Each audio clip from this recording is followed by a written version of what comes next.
Muntik na makagat. Grabe. Grabe yung kaba.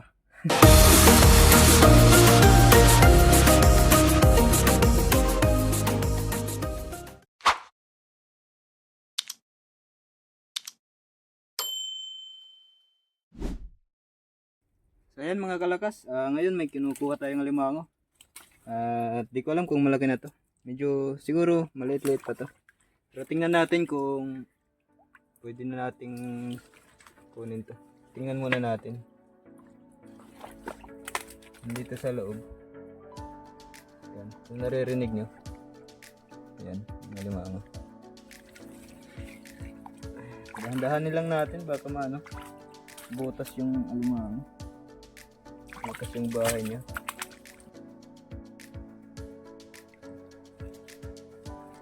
Kanina pa namin ito hinahanap pero nandito lang pala sa sulok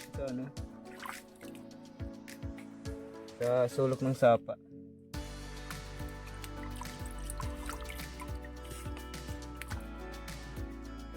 Ang talagas, daming labok. Ano? Kagat ng kagat rin eh.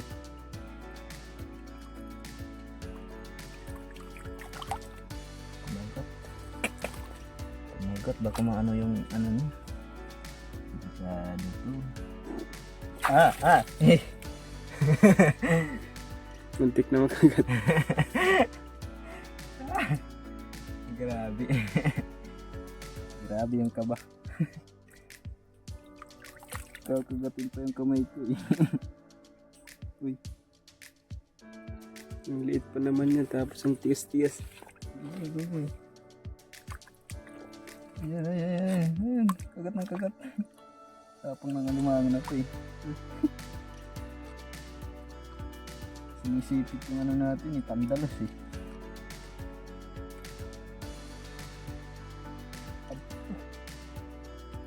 Napalakas ah. Babae. Malaki-laki na rin ah. Sayang. Isipin. Titimbangin na sana yan eh.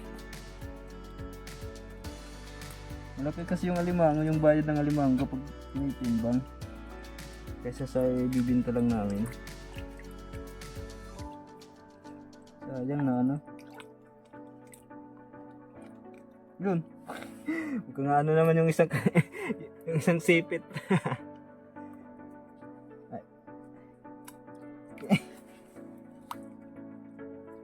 Alay, mahirap kunin.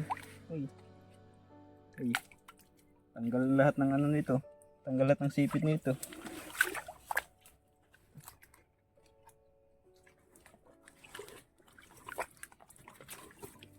Hindi natin siya dumaan. Tapos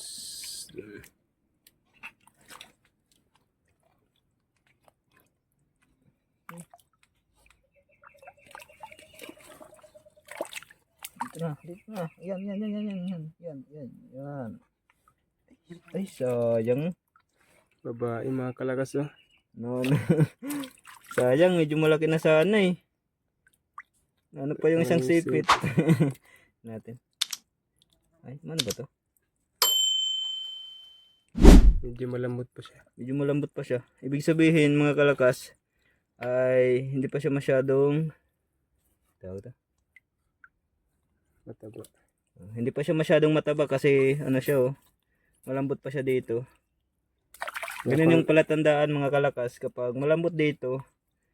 Yan, kapag ganyan malambot, hindi pa yan mataba. Yung mataba ay matigas talaga dito kapag pinipisil mo. Ganyan. Kaya pang ulam lang muna siya. Talian natin. Ano tayo ng pantali? Yan. Tapos yan. Yung siya. Ito na lang. Sayang mga kalakas. Maano pa dito. Nabali yung sipit. Ano pa to? Hindi pa rin to papasa. Kahit patimbang natin. Pang ulam lang muna.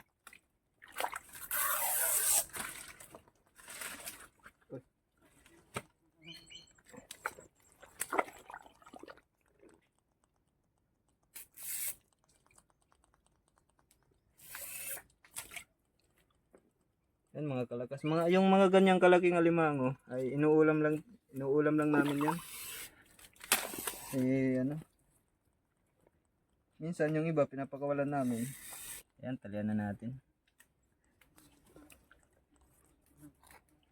Sayang yung sipit. Sa mga hindi nakakaalam mga kalakas, mas masarap talaga yung ano, yung alimango, yung babae, yung alimangong babae, yung babae. Kasi nandyan lahat eh.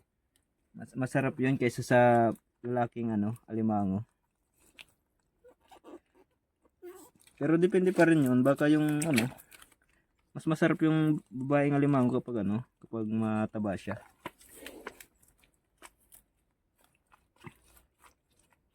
Yan. Yan yung pagtali. Sa mga hindi pa nakakalam kung paano taliin yan. Yan. Lagyan natin yung sipit niya. At mamaya atin uulamin to. Masarap to. Ginataang alimango. Tapos lagyan na natin ng ano, ng sili. Sarap. Sarap nito. So, ayun mga kalakas, ano na to? Pang dalawang alimango na natin to ngayong araw. So, hanggang dito na lang mga kalakas. Thank you nga pala sa panonood. Bye-bye.